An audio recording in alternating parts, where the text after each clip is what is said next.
So the first thing I start with when, determining if a saddle fits a horse properly is I actually want to make sure the horse is standing in a position where I like to call square.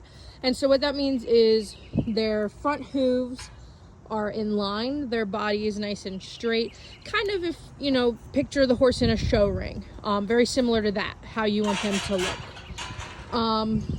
And so the first thing, again, would be to kind of get them in that square position. And so to kind of accomplish that, I'm gonna ask her to walk forward just to get that hind leg in line.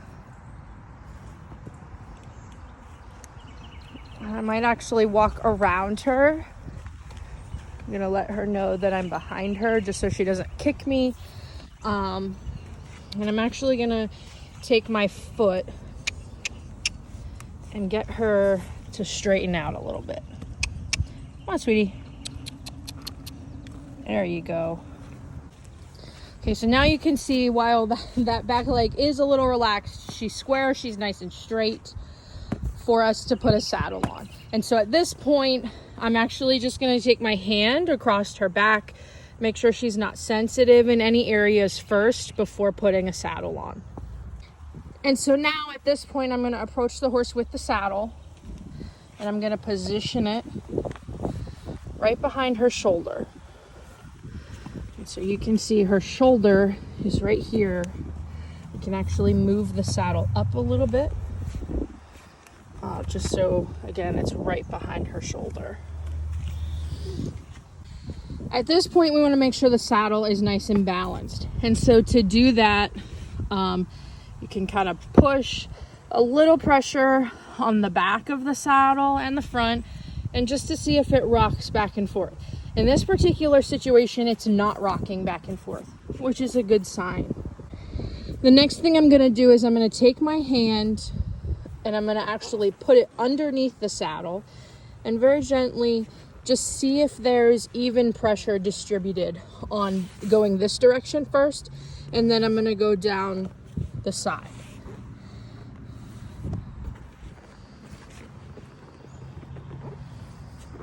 Okay, so there's even pressure going from the front to the back of the saddle. Now I'm just going to go down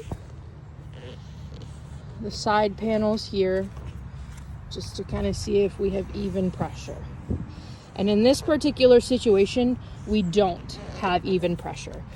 And so what I'm feeling up here is there's pressure on the saddle, on her back, but as I move down, there's a gap.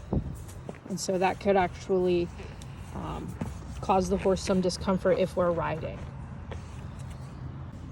And you can actually see kind of a better angle of this gap that I'm talking about. And so there is quite a gap right here. So from here, you can see that even pressure, but there's a gap right here, and that's not even pressure for her. The other thing you want to do is you actually want to take your hand by the horse's withers and actually go underneath the saddle, because this is where you're going to be sitting. And so if there's a gap in the saddle, if something's sitting on her spine in that area, that's going to cause her major discomfort. And so that's actually what this saddle is doing. I'm not quite sure if you can see, but right in the center of the saddle, it's actually touching her spine. And it shouldn't be. We should be kind of floating on a cloud, if you will, and you're not. And so if I push on this a little bit, you can actually see her ears are pinned back a little bit, because that's causing her some discomfort. But in short, you want to make sure when fitting any type of saddle that it's not rocking back and forth. And so initially we noticed that, it's not rocking back and forth.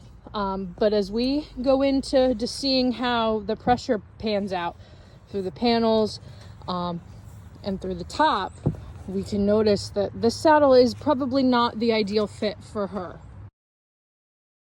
These are my personal horses. This is the reason why I haven't taken normal professional safety measures. In other words, you'll see in this video, I am wearing flip-flops. This is my everyday type of shoe when I'm around my horses. While that's not ideal, that's not desirable, that's just my place of comfort. I don't recommend this for anybody who is going to a professional barn. You always want to wear closed-toed shoes.